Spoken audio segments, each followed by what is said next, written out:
gentlemen, welcome to another episode of Watch the Throne. Of course, I'm your host, King Rickie Rozay from Kings of the Rings podcast. That's the lead host, and most importantly, at this moment, your general manager of Wrestle, Addict Radio. Shout out to all of my Patreon people who are viewing this exclusively right now. So today, on this episode, I'm going to talk about a very poignant thing in wrestling that's been going on during the coronavirus. As you all know, wrestling's pretty much been the only source of real live sports entertainment that has been going on, but every now and then we are looking back at different aspects of wrestling, and a show that has done that quite well within the past year and a half to 2 years or so has been this show called Dark Side of the Ring. It's a Vice show that has aired since 2019. They've tackled a lot of major things. They've tackled Macho Man and Miss Elizabeth. They've tackled the Montreal Screwjob. They have also tackled a bunch of other controversial topics in wrestling. Some you know of, the Von Erichs. Some you may not have even heard about. So they did, I think, 4 or 5 episodes season 1. They got renewed for season 2. And season 2 was a 2-part episode. Season 2, the first both parts of season 2 actually discussed the things, the events, and the event itself of the Chris Benoit murders. Now, this is something we haven't tackled yet, but it's something that we as wrestling fans have tackled before, but we have never tackled it kind of head on and in such an authentic manner that we did. This is narrated by Chris Jericho, both parts. Chris Jericho is also providing commentary on the show. Jim Ross is on the show as well. Chris Benoit's wife, Nancy's sister, is on the show, and Chris Benoit's son, David, from another marriage, is also on the show, representing his family. We also have Vicky Guerrero, who's on the show. We also have Chavo Guerrero, who's on the show, and Chavo becomes a really important figure in this whole thing. And like I said, this is something that wrestling fans have had to tackle, like the Chris Benoit conundrum. And it's not something that we have, like I said, it's not something we've tackled in this sort of light before. And first and foremost, this is probably one of the most, not one of the most, this is probably the best wrestling documentary, where I don't care what side of the coin you're on, one of the best documentaries that have ever happened, for multiple reasons. One, you are faced with that reality of, yes, Chris Benoit was a fantastic wrestler. They highlighted how fantastic he was and how natural he was in the ring, but you also highlight the part that something happened to him. Whether it be subconscious, conscious, whether it was premeditated or something impulsive, something happened to him that made him, yes indeed, murder his wife and his son. That is an undisputable fact. Chris Benoit committed these crimes, and then he also took his life at the end. Like I said, whether it was premeditated or not, this is something that occurred. You cannot deny that fact. But you can look at other things, and you look at the fallout of what happened after the murders. You can talk about what led to it. You're never going to know what led to it, so don't even go down that route.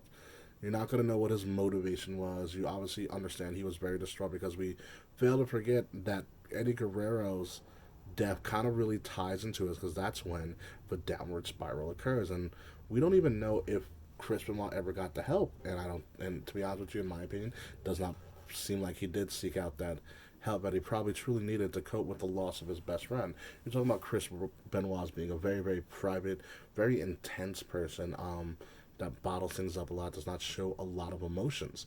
And it appears, from my educational background, my therapeutic background, that he never got a chance to really truly cope. But it also appears, is also very apparent, that he had a lot of issues with traumatic brain injury and CTE, chronic traumatic encephalitis, where he wasn't mentally all there, and in some aspects he had a completely different brain from the brain of a functioning person his age. He had the brain of somebody who was probably looking like going through Alzheimer's. That's also something that you have to consider as well. Was he in the right mind? Sure, but what mind was he using? Was it a mind that he had known all of his life, or was it a mind that he has become accustomed to? It's like a new person, like Chris Nowinski so eloquently said. It can alter who you are by taking that many shots to the head. And it altered Chris. And so a couple of things came up, but I do want to discuss very briefly right now about the Chris Benoit murders. I'm not going to talk about everything on the show in depth. We'll leave that for another time, even if I even feel like going about that. Kind of know what happens. Like I said, you just don't know it from the angles in which you see this episode for. So the first thing that comes to mind is that Chris Benoit is an excellent wrestler, obviously. First question that came up. Excellent wrestler, you know what he did in the ring, but you also know what he did as a human being, as an individual, to other human beings and individuals that he called his family. So the big question you have to ask yourself is that, does Chris Benoit deserve the Hall of Fame? And that also breaks down into, what is your depiction of the Hall of Fame? Because if you really think about it, there is a lot of suggestible people in different Hall of Fames. Take the Major League Baseball Hall of Fame. There are known racists and known bigots, people who deliberately tried to make sure that African Americans and other people of color did not get a fair shot at playing the game of baseball. There are murderers who are in the Hall of Fame in the NFL. Okay, there are people who maybe even gambled or rigged basketball games in the Basketball Hall of Fame. Known cheaters in the Basketball Hall of Fame. People who took money for games in the Basketball Hall of Fame. So no Hall of Fame is pure. But in a form of wrestling, does Chris Benoit deserve the Hall of Fame? And I don't know if anybody is able to even answer that question. It's kind of like the question, does Chyna deserve to be in the Hall of Fame now that she died? And I think it was an overdose that Chyna died from. Correct me if I'm wrong, Patreon people, I know you will, Wade or Jermaine. But also, does she deserve it? And is this, is this something that you want to have your company be represented on? It's that weird asterisk. Like, Chyna did porn, did all this stuff, and that stopped her from being in the Hall of Fame apparently for a while.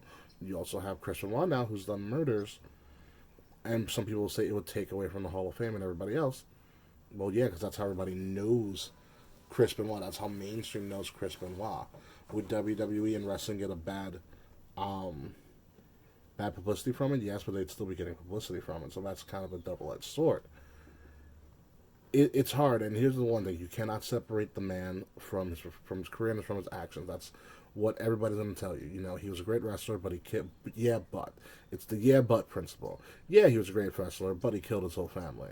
So why should we put him into the Hall of Fame? It becomes a giant distraction to the Hall. That becomes a story instead of glorifying all the other people that will make that Hall of Fame within that same class, whenever that class will be, if that class ever happens. That includes Chris Benoit. So that's going to be another story for another time. The other thing that I want to talk about is obviously the treatment of his son and the treatment of anybody associated with him in that moment. There's his son, David Benoit, brave soul, who went on the air and talked about how just because he holds the name Benoit, he was ostracized from people in his life, people who knew his father just make fun of him and know about the last name, bully him online. The wrestling world as a whole has pretty much shunned him. Like he said, they don't even let him in. They act like he doesn't exist, and that's heartbreaking. This kid had nothing to do with what his father did, but just because he has his father's last name, he now becomes the scarlet letter. He becomes the black sheep of all of wrestling. No one wants to touch him, and no one wants to help him out. And I think that has really, really, really seriously been a detrimental to this young man's mental health. He couldn't even see the half of his family because of his connection and affiliation with his father, which is nothing that he ever asked for. That's what he was born into, but it does not mean he is like his father. And I think that might also be that dumb fear that people put into other people's, that, David Benoit, Chris Benoit's son, is going to grow up just like his father. And he doesn't seem like that. He seems like a very nice person. Seems like a person who's very open, and it seems like a person who was looking for his opportunity to get some stuff off of his chest. And if it wasn't for Chris Jericho to put this all together, he may never have gotten that opportunity. So last but not least, props to Chris Jericho for doing everything he did, for telling an amazing story around the Chris Benoit murders, for bringing families back together, for being one of the ultimate wrestling minds, wrestling performers that the world has ever seen. So when you come out of this, think about how Chris Jericho did. Also think about what Chavo did. Chavo has a very key part in all of this. And Chavo also coming to the aid of David Benoit as well has been nothing but awe-inspiring. In this time that we're in right now, we're obviously in a time of struggle with the virus. The outbreak has been going over who knows how long. I don't even know what fucking day it is, to be completely honest with you. So we have to, I want to acknowledge the efforts of Chavo Guerrero for sticking up and being so candid and open for everything said, and also, helping David out, and obviously with the help of Chris Jericho and everything like that. That being said, folks, this has been Watch the Throne, talking about the dark side of the ring, the Benoit incident. Let me know what you guys think. Should Benoit be in the Hall of Fame? Should David Benoit be, should he be allowed back into wrestling in somewhat of a respectful manner? Let me know in the comments below. I'm going to put this one probably up for free on YouTube, just for your guys' entertainment, to see how you guys feel. Again, folks, this is Watch the Throne. My name is King Rickie Rozay, and I will see you soon. Have a good night. Behold the King of Kings.